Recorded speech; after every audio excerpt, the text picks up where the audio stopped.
Irmãos e irmãs queridos, bom dia. Nós vamos agora para a análise de mais 4 perguntas do Catecismo de Heidelberg.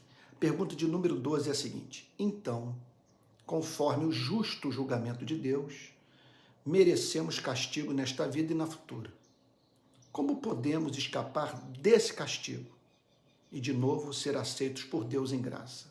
Essa é uma pergunta que pressupõe as afirmações anteriores feitas pelo catecismo, que pressupõem doutrinas inegociáveis da fé cristã. Que o julgamento de Deus é justo, que o ser humano merece o julgamento de Deus nessa vida e na futura.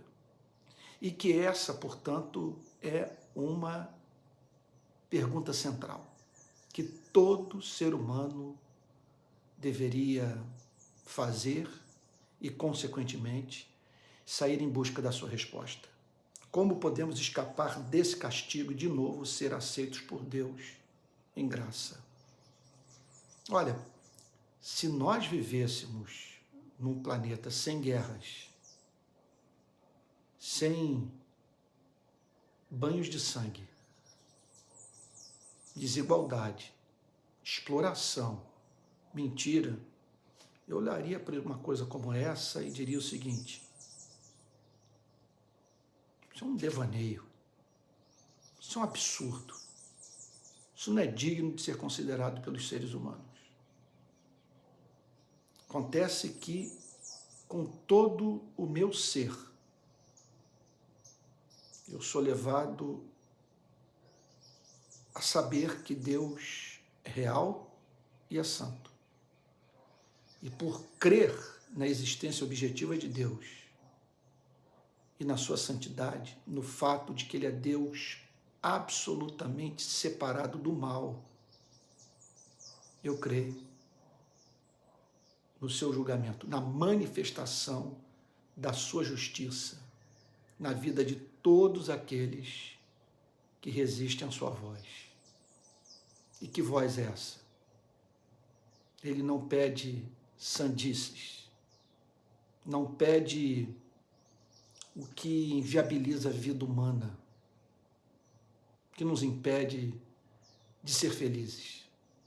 Ele pede o que é razoável, pede amor.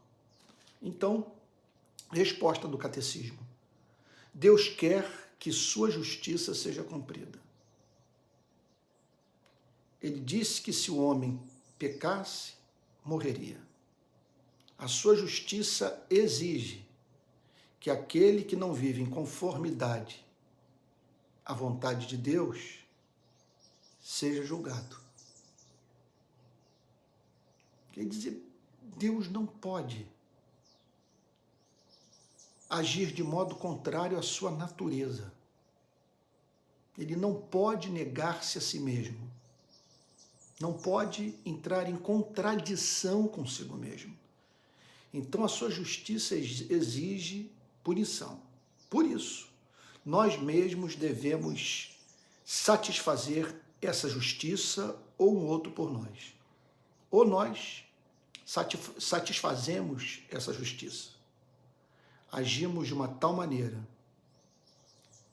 que Deus seja justo no ato de nos perdoar, nos receber novamente no seu reino, lidar conosco como se não fôssemos pecadores, não tivéssemos débito, ou outro é capaz de fazer isso no seu e no meu lugar.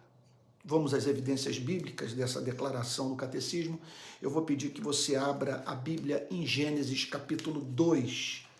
Gênesis capítulo 2, versículo 17. Seguindo aqui os versos propostos pelo Catecismo de Heidelberg. Gênesis capítulo 2, verso 17. Mas da árvore do conhecimento do bem e do mal você não pode comer, porque no dia em que dela comer, você certamente morrerá. Deus, então, é apresentado aqui chamando os seres humanos para responderem à vontade do seu Criador com amor obediente. E a advertência é clara: se vocês não se sujeitarem à minha vontade, não viverem de conformidade à minha natureza santa, se vocês não responderem ao meu amor por suas vidas, com amor por mim, vocês vão fisicamente voltar ao pó. E a alma de vocês perderá a percepção espiritual. Vocês não verão mais a minha presença na vida. Vocês se perderão. Não saberão mais quem são, de onde vieram, para onde vão, qual é o sentido da sua existência. Uma outra passagem para a qual o catecismo nos chama a atenção é Êxodo capítulo 20, versículo 5. Eu vou pedir que você abra a Bíblia lá, em Êxodo 25. Se eu acreditasse num outro método de estudo, eu não usaria esse. Se eu visse uma forma de ensinar tudo isso em 1 minuto, eu pouparia o seu e meu tempo. Então, esse é um trabalho que requer maturidade. Então, que só será feito por você e por mim se amarmos muito a palavra de Deus. Então, vamos lá. Êxodo capítulo 20, versículo 5, diz assim: não adore essas coisas. Qual é o problema de Deus pedir isso? Que nós não tenhamos nada na vida que rivalize com o amor por Ele. Então, não adore essas coisas, nem preste culto a elas. Não se curve diante de nada no universo. De nada, de ninguém. Exceto o único que é digno de ser adorado. O Criador de vocês. Porque eu sou o Senhor. Eu sou o Senhor. Não é um igual que está se dirigindo a você. Seu Deus. Seu Criador. Sou Deus zeloso. É o Deus que tem zelo pela sua palavra. Deus que, por amor do seu nome, faz o que faz. Então, que visito a iniquidade dos pais nos filhos até a 3ª e 4ª geração daqueles que me odeiam. Quem odiar a Deus tomará consciência de que Deus entendeu a nota que foi emitida pelo coração pecador e assim, portanto, foi movido a deixar claro que o gesto de desamor o desagradou profundamente. Foi claro no pensamento? Deixa eu repetir. O que o texto está dizendo é que aqueles que odeiam a Deus tomarão conhecimento do fato de que Deus entendeu a nota que emitiram. Eles compreenderão isso. E em conexão a isso, Deus deixará claro que não há como, sendo Ele quem Ele é, deixar esse ódio passar impune. Outro verso que o Catecismo de Heidelberg nos apresenta para fundamentar a resposta para a pergunta de número 12. Êxodo capítulo 23, versículo 7. Êxodo 23, 7, que diz assim: fique longe da falsa acusação. Não mate o inocente e o justo, porque não justificarei o ímpio. Ou seja, eu não considerarei justo o ímpio. Eu não vou ignorar o que ele fez. Eu não vou lidar com ele como se ele não tivesse pecado. É o que a lei exige. É o que a santidade de Deus move o nosso Criador a fazer. A opção que nós temos para viver num universo diferente é um Deus que olha para as bombas de Hiroshima e Nagasaki, que pulverizaram crianças, idosos, civis, inocentes, sabe? e dizermos: não há diferença entre jogar bomba e jogar mantimento, sabe? Para uma cidade. Não há diferença entre você destruir e você saciar a fome de seres humanos. Verso 4 de Ezequiel, capítulo 18. Vamos lá para Ezequiel, capítulo 18. O bom é que nesse exercício você vai aprendendo aí a manusear a Bíblia. Ezequiel, capítulo 18, versículo 4. Vamos lá.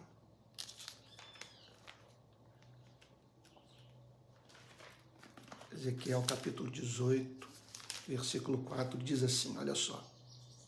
Eis que todas as pessoas são minhas, assim como a pessoa do pai, também a pessoa do filho é minha. A pessoa que pecar, essa morrerá. Gente, ele não está falando aqui sobre acender cigarro. Ele não está falando aqui sobre você beber 3 garrafas de cerveja. Sabe? Sei lá. Entenda uma coisa.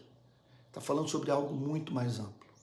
Estou dizendo que ele não se preocupe com a embriaguez, nem com a prática daquilo que destrói o nosso corpo. O que eu estou querendo dizer é que nós não podemos trivializar a doutrina.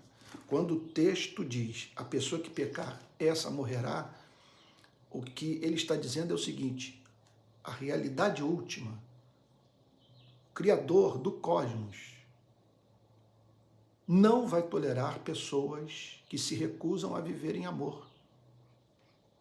Ponto. Vamos ainda para uma outra passagem que se encontra no livro de Hebreus, capítulo 10, versículo 30. Hebreu 10, 30. Agora vamos lá para o Novo Testamento. Hebreu 10, 30 diz assim.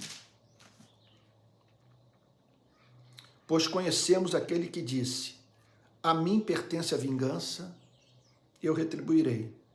Outra vez e outra vez o Senhor julgará o seu povo. Mateus capítulo 5, verso 26. Mateus, vamos lá, capítulo 5, versículo 26, diz assim. Em verdade, eu lhe digo que você não sairá dali enquanto não pagar o último centavo. Essa passagem está no contexto da incapacidade humana de perdoar, de tratar as pessoas com graça, com misericórdia, e o texto anuncia com muita clareza o julgamento de Deus para a vida daqueles que se recusam a perdoar os seus ofensores, aqueles que simplesmente trivializam a alma humana, fazendo pouco caso do que suas atitudes podem representar para um ser humano, e que revelam, ao mesmo tempo, uma incapacidade de manifestarem na sua relação com o próximo o tratamento que Deus lhe ou lhes tem dispensado. Sabe? Romanos capítulo 8, versos 3 e 4. Romanos capítulo 8, versos 3 e 4. E agora o catecismo de Heidelberg termina com a graça, na resposta para a pergunta de número 12. Romanos 8, versos 3 e 4. Porque aquilo que a lei não podia fazer, a lei não podia santificar, a lei não podia salvar. Que a lei só provoca o pecado. A lei só nos faz desejar aquilo que ela proíbe. Então, porque aquilo que a lei não podia fazer por causa da fraqueza da carne, a lei, quer dizer, a fraqueza da carne, a carne não dá conta da lei. A carne se revolta contra a lei. A carne tem vontade de rasgar a lei, de quebrar as tábuas da lei. Então, isso Deus fez, enviando o seu próprio Filho em semelhança de carne pecaminosa e no que diz respeito ao pecado. E assim Deus condenou o pecado na carne, a fim de que a exigência da lei se cumprisse em nós, que não vivemos segundo a carne, mas segundo o Espírito. O texto é muito claro, que Deus proveu um substituto. A lei oferecia ajuda. A lei dizia, se você cumprir os mandamentos, por eles você viverá. A carne não deu conta disso. A carne não consegue amar. Não consegue amar o próximo com o amor que tem por si mesma. E a carne não consegue amar a Deus de modo espontâneo, livre, verdadeiro, simétrico, concreto. Não consegue. Então o texto diz, carta de Paulo aos Romanos, capítulo 8, verso 3, que Deus enviou o seu próprio Filho em semelhança de carne pecaminosa. Semelhança de carne pecaminosa. Ele não tinha uma carne pecaminosa, mas ele assumiu a nossa natureza sem herdar a corrupção dos nossos pais.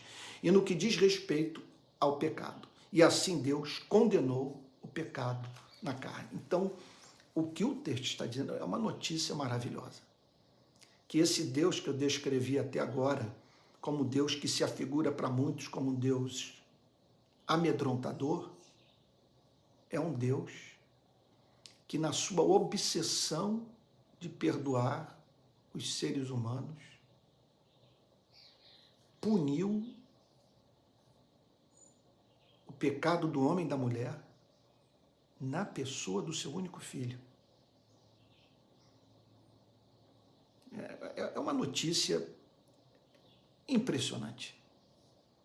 Ele desviou a sua ira de nós e a trouxe para si mesmo, punindo os nossos pecados nele, na pessoa do seu único filho. Pergunta de número 13. Nós mesmos podemos satisfazer essa justiça?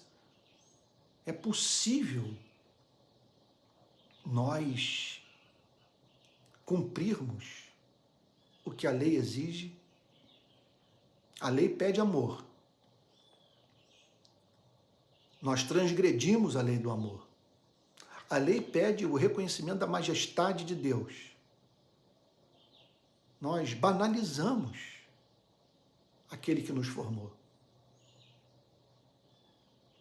E aí então entra a justiça, pedindo punição. Nós temos como pagar a dívida? De maneira nenhuma, diz o Catecismo de Heidelberg. Pelo contrário, aumentamos a cada dia a nossa dívida. Vamos então para a leitura de algumas passagens. Jó, capítulo 4.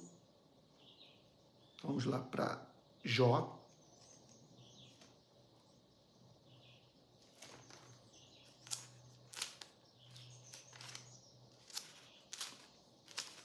Vamos lá. Jó, capítulo 4. Deixe-me ver aqui os versos 18 e 19. Jó 4, 18 e 19 diz assim: Eis que Deus não confia nos seus servos e aos seus anjos atribui imperfeições, quanto mais aqueles que habitam em casas de barro, cujo fundamento está no pó e que são esmagados como a traça. Quer dizer, seres assim, imperfeitos, não tem como satisfazer a justiça de Deus. Eu não sei como é que uma pessoa pode julgar que é capaz de comparecer de cabeça erguida diante de Deus e dizer, tu tens que me abençoar. Quer dizer, tu tens que me reconhecer como cidadão do seu reino. Primeiro que essa pessoa, ela não vive a vida de um cidadão do reino. Ela não honra essa pátria. Jamais será capaz de fazê-lo. Pouco se importa com isso. E segundo, a vida dessa pessoa é tomada de contradição. Sabe? Tomada de contradição. Ela pede do próximo o que ela não pratica. Jó, capítulo 9, versos 2 e 3, diz assim: Na verdade, sei que assim é, porque como pode o mortal ser justo diante de Deus? Como pode o mortal ser justo diante de Deus? Se quiser discutir com ele, nem a uma de 1000 coisas lhe poderá responder. Então, Na verdade, sei que é impressionante esse verso, eu já vivi muito isso em oração. Ele diz, olha só, na verdade sei que assim é uma convicção de Jó, sabe? Porque como pode o mortal ser justo diante de Deus? Quem nessa vida pode dizer que ao ter o seu comportamento e suas motivações avaliados ou passados pelo escrutínio dos 10 mandamentos, foi considerado justo por Deus, teve o direito de considerar justo a si mesmo. E aí Jó conclui dizendo assim, se quiser discutir com ele, nem a uma de 1000 coisas lhe poderá responder. E aquela história, você vê alguma loucura acontecer na vida, algum absurdo, sofrimento de alguém, e você começa a orar. E na oração você se dá conta que você está dizendo a seguinte coisa para Deus, no teu lugar eu faria melhor. E aí você para a conversa, pensa, quer dizer, avaliando a idiotice de iniciar um diálogo como esse. No teu lugar eu faria melhor.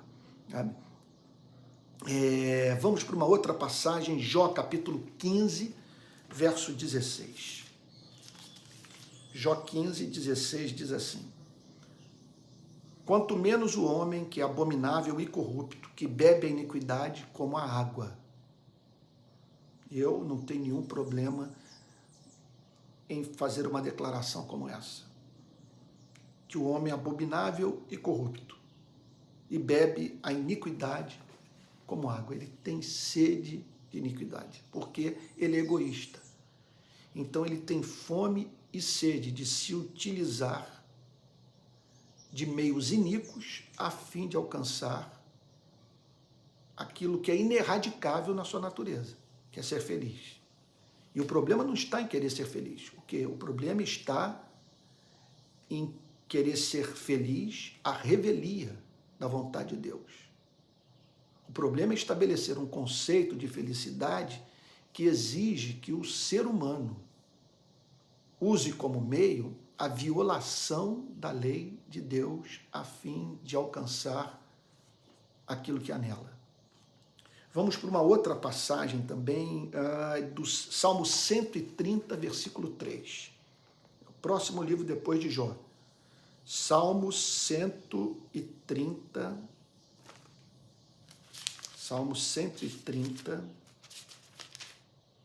versículo 3. Se tu, Senhor, observares iniquidades, quem, Senhor, poderá escapar? Se Deus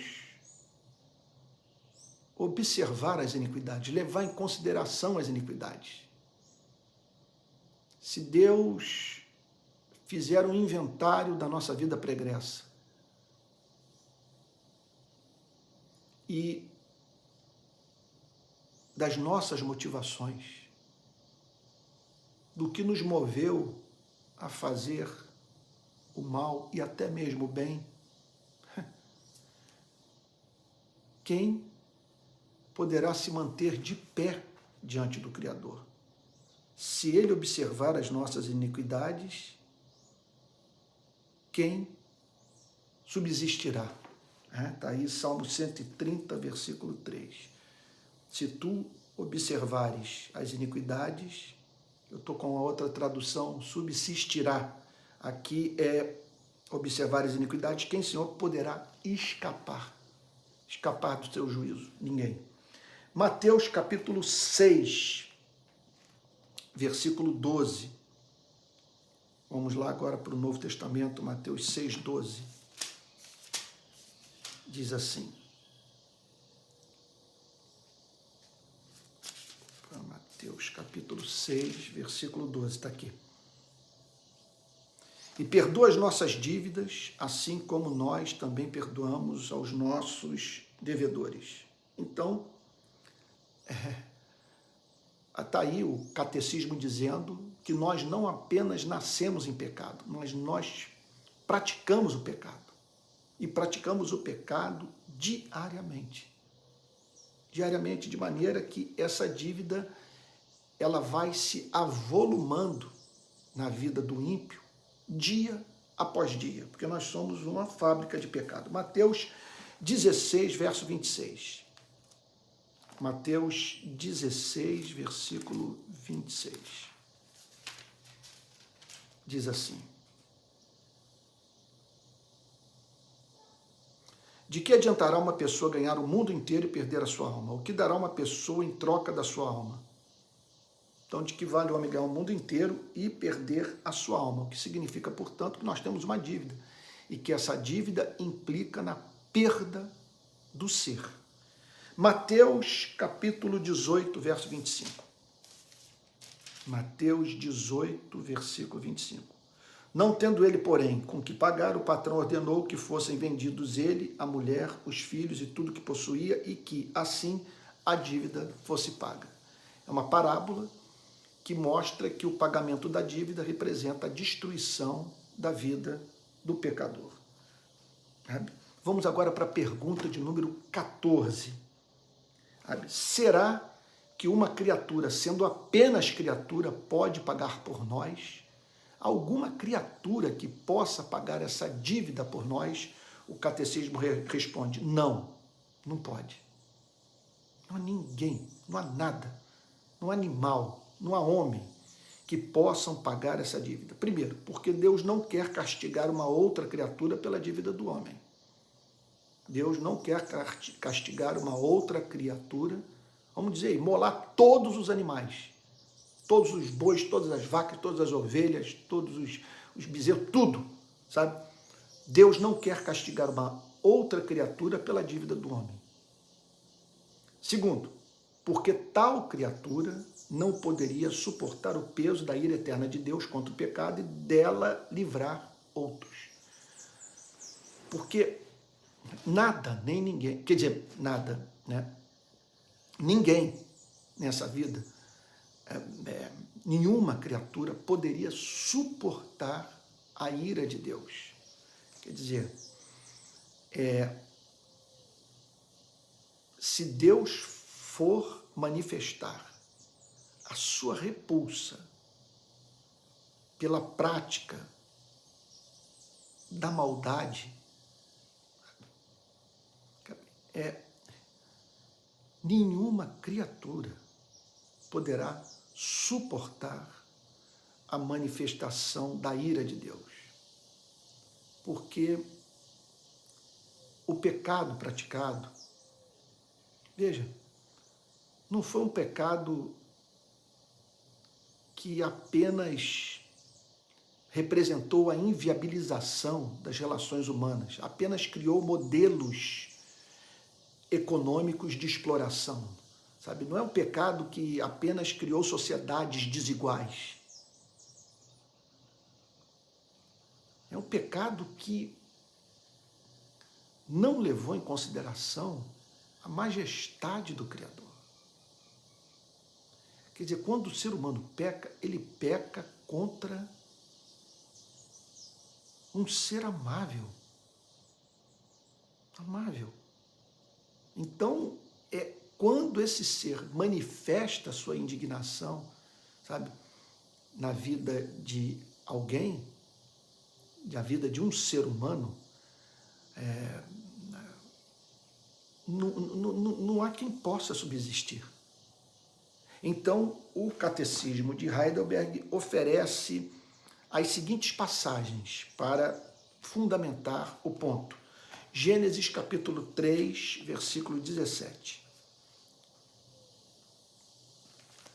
Gênesis capítulo 3, versículo 17. Vamos lá. Diz assim: E Adão disse: por ter dado ouvidos à voz de sua mulher e comido da árvore que eu havia ordenado que não comesse, maldita é a terra por sua causa. Em fadigas você obterá dela o sustento durante os dias de sua vida. Gênesis capítulo 3, verso 17. Então, o que o texto diz, ensina com muita clareza, é que a terra seria amaldiçoada, mas essa maldição lançada sobre a terra não justificaria o homem. A dívida não seria paga pela criatura. E o texto declara com muita clareza que Deus não quer castigar uma outra criatura pela dívida do homem. A natureza, ela participa desse julgamento como expressão da justa ira divina. De modo que essa tristeza, esse repúdio, esse ódio de Deus pelo pecado, ele se manifesta na criação. Toda a criação enviando essa nota, sabe? Algo está equivocado na relação do homem com o seu Criador. Então, para onde os seres humanos olham, contemplam a glória de Deus. Contemplam a glória de Deus. E é impossível, nesse mundo glorioso, tão revelador das perfeições do Pai, nós não nos depararmos com a presença nesse planeta do descontentamento divino. Ele faz questão de deixar claro o nosso processo de envelhecimento, a morte, sabe? São sinais eloquentes de que pecamos e estamos destituídos da glória de Deus. Então, Ezequiel capítulo 18, versículo 4. Vamos lá agora para Ezequiel capítulo 18.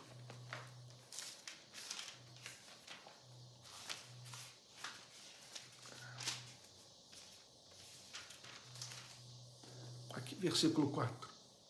Eis que todas as pessoas são minhas, assim como a pessoa do Pai, também a pessoa do Filho é minha. A pessoa que pecar, essa morrerá. O texto é claro, dizendo o seguinte, que quem pecar morrerá.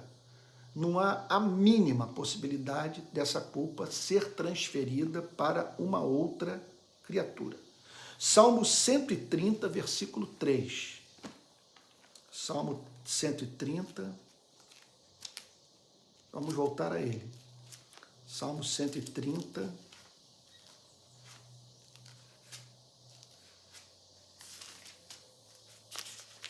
aqui está, verso 3. Se tu, Senhor, observares iniquidades, quem, Senhor, poderá escapar? Ninguém, você não tem como escapar. Se Deus levar em consideração as suas iniquidades, não tem criatura que possa oferecer uma oferta que torne Deus propício à sua vida. Nenhuma criatura. Quem subsistirá? Uma outra passagem também, Naum, capítulo 1, versículo 6. Vamos lá para Naum, capítulo 1, versículo 6, que diz assim: quem pode suportar a sua indignação? E quem subsistirá diante do furor da sua ira? A sua cólera se derrama como fogo e as rochas são por ele demolidas. Aqui o ponto está mais do que estabelecido. Então vamos lá, vamos fazer uma recapitulação. Pergunta de número 14. É isso, mais uma vez, eu quero insistir com isso. Para que você conheça a teologia, você tem que se dedicar à compreensão da verdade como se você se dedica a outras coisas na vida. A hobbies, a profissão, as conquistas profissionais. Então, esse é o exercício ao qual nós temos que nos dedicar. Ler, fazer essa investigação nos escritos dos teólogos do passado. Isso é fé na obra do Espírito Santo, porque são 2000 anos de história, não é possível que Deus não tenha falado com as gerações passadas de cristãos. E a humildade, então, nós procurarmos saber que compreensão os cristãos do passado tiveram das Escrituras. Mas como nós não podemos manter uma relação de subserviência à tradição, nós temos que ir para a Bíblia. Ir para a Bíblia significa isso que nós estamos fazendo. Esse barulhinho das páginas passando, sabe? A dificuldade de encontrar o texto, o verso. Eu que estou usando uma tradução nova, sabe? Também, e também a minha Bíblia que eu uso para a minha devocional, não é essa que eu uso para a minha devocional, está toda anotada. Eu estou bem familiarizada com ela, apesar de estar lidando com essa nova tradução, que é a Nova Almeida atualizada, que nunca fez parte da minha vida, porque é uma tradução nova. Depois que eu conheci, julguei que seria melhor para o trabalho de púlpito eu usar nas minhas pregações esse texto por ele se utilizar de uma linguagem mais contemporânea, tá bom? Mais acessível ao povo brasileiro. Mas então, olha só, vamos lá, vamos voltar. Será que uma criatura, sendo apenas criatura, pode pagar por nós? Alguma criatura que possa pagar por nós, pelos nossos pecados? Não, não pode. Primeiro, porque Deus não quer castigar uma outra criatura pela dívida do homem. Esse é o ponto pacífico. Ok? Segundo, porque tal criatura não poderia suportar o peso da ira eterna de Deus contra o pecado e dela livrar outros. Essa pessoa não poderia exercer o papel de salvação, de salvador, porque ela participaria dessa mesma condenação. Ela não poderia suportar essa ira no nosso lugar e depois, portanto, de ter oferecido satisfação para a natureza santa de Deus, estender a mão para você e para mim, para nos redimir. E aí, então, o catecismo usa essa declaração muito forte de Naum, capítulo 1, versículo 6. Quem pode suportar a sua indignação? Quem subsistirá diante do furor da sua ira? Sua cólera se derrama como fogo e as rochas são por ele demolidas. Ninguém dá conta disso. Esse Salvador, ele não pode ser uma criatura. E aí vamos para a última pergunta do Catecismo de Heidelberg e a sua concomitante resposta. Que tipo de mediador e salvador, então, devemos buscar? Essa é uma pergunta central. Aqui estou eu, cônscio, tem coisa muito esquisita na minha vida. Cônscio de que é impressionante. Muitas vezes a mínima preocupação, essa minha natureza, sabe, ela se manifesta. Sabe, aquilo que há de Adão nos seres humanos. É impressionante isso, como que há uma tendência em nós em vivermos para a promoção da nossa felicidade, ignorando a vida do próximo. Então, que tipo de mediador e salvador devemos buscar? E aí nós nos apavoramos. E agora?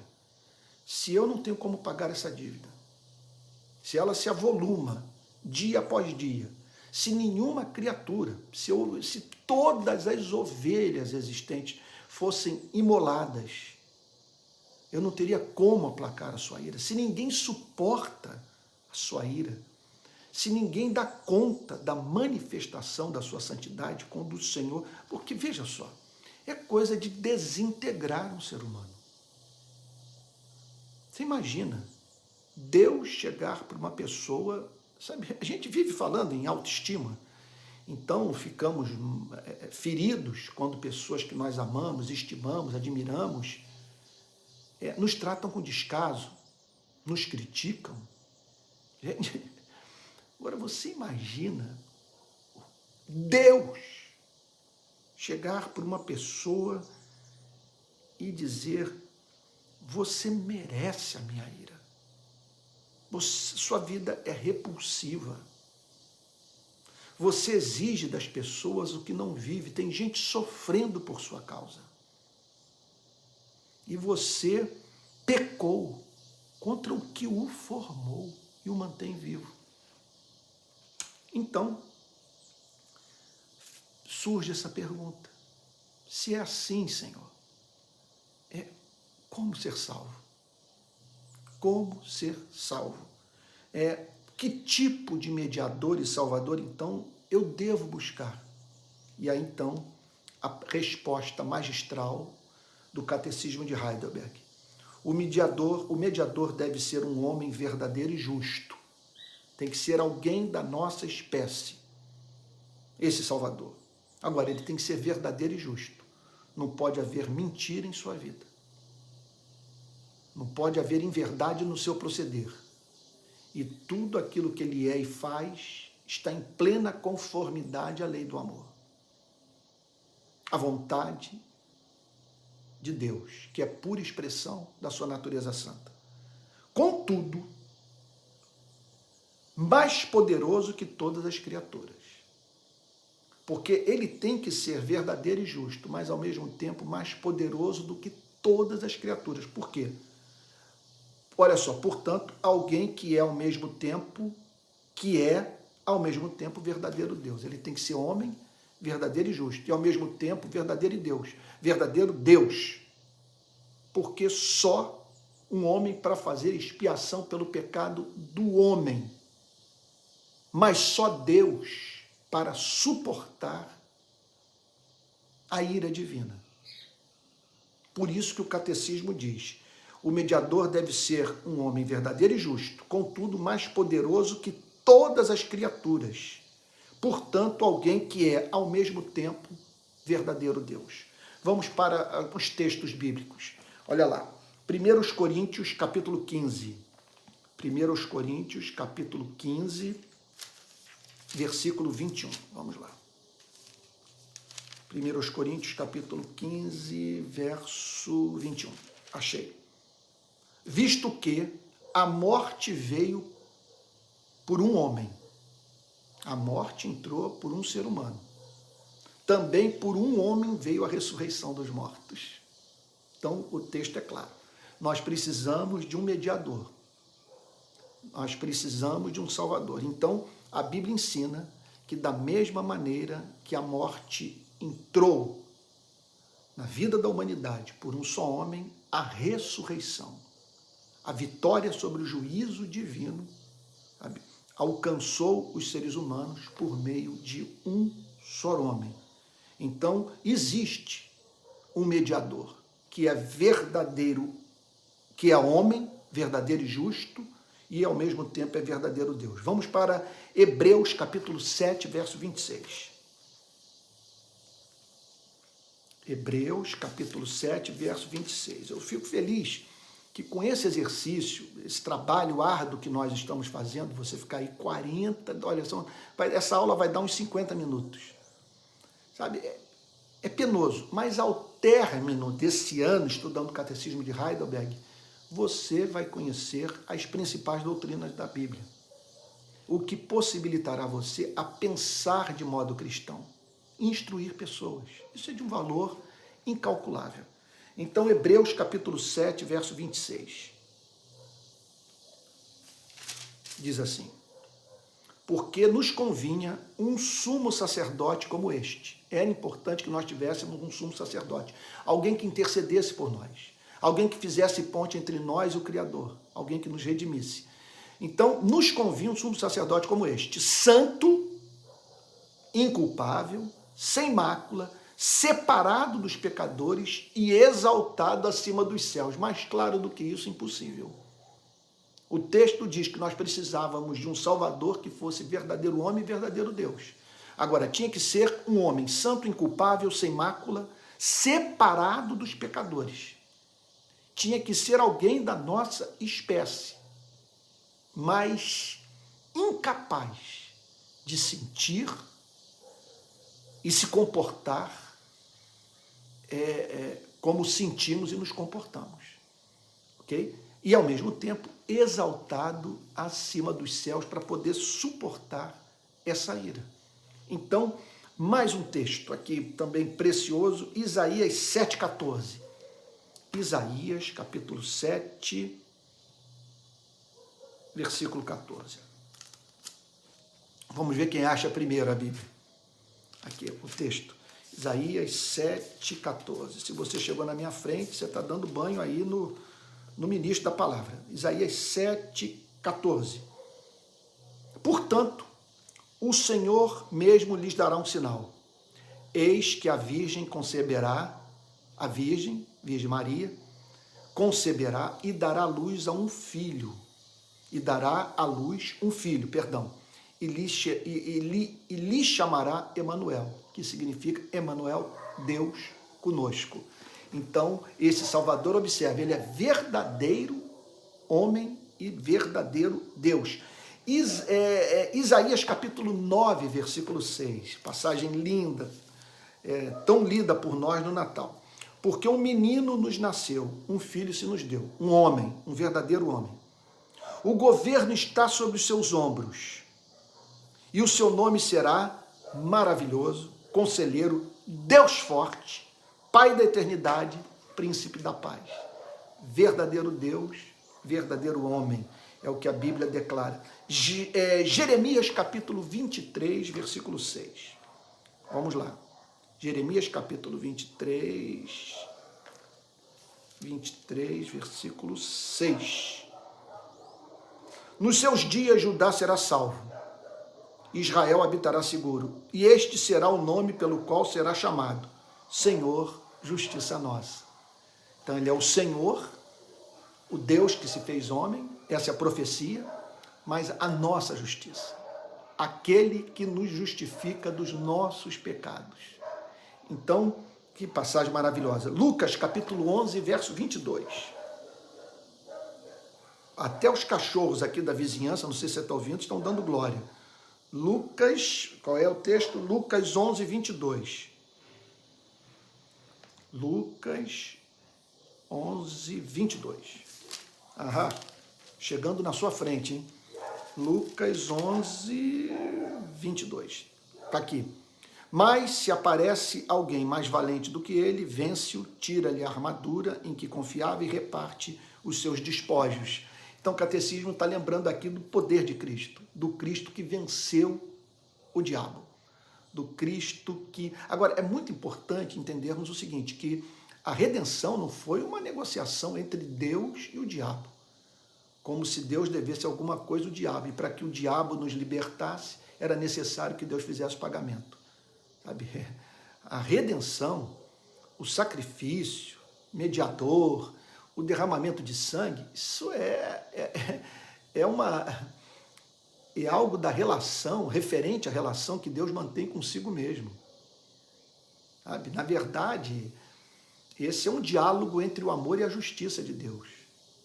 A justiça pede a punição do pecador. O amor pede a sua redenção. E a justiça, então, e o amor se unem, sabe? Se abraçam, se beijam. Onde? Na cruz. Porque ali o amor sai vitorioso sobre a ira. Porque o perdão é conquistado. Mas a justiça não é ignorada, porque o perdão é oferecido de modo justo. Isso é absolutamente lindo. Eu gostaria que eu tivesse inventado a frase que na cruz a justiça e o amor se beijam. E Romanos capítulo 8, versos 3 e 4. Vamos lá. Romanos 8, versículos 3 e 4. Diz assim: porque aquilo que a lei não podia fazer por causa da fraqueza da carne, isso Deus fez enviando o seu próprio Filho, em semelhança de carne pecaminosa e no que diz respeito ao pecado. Assim Deus condenou o pecado na carne, a fim de que a exigência da lei se cumprisse em nós. A exigência da lei. O que a lei exigia? Punição do pecado. Sabe? E que não vivemos segundo a carne, mas segundo o Espírito. Então a lei pede retidão. Cristo conquistou tudo por nós na cruz. A lei pede retidão, então Cristo nos liberta do pecado e faz expiação pelo nosso pecado. Ele torna Deus propício a nós. Então eu concluo dizendo o seguinte: em todas as religiões o homem é visto. Não sei se eu já disse isso aqui alguma vez, mas já disse isso em outras pregações. Em todas as religiões o homem é visto trazendo nas mãos uma oferta para ganhar o favor divino, aplacar a ira de Deus. No Evangelho, Deus é o ofertante, que oferece a você e a mim a pessoa do seu único Filho, a fim de que, mediante arrependimento e fé, sejamos salvos. A Ele toda honra, toda glória, todo louvor, pelos séculos dos séculos.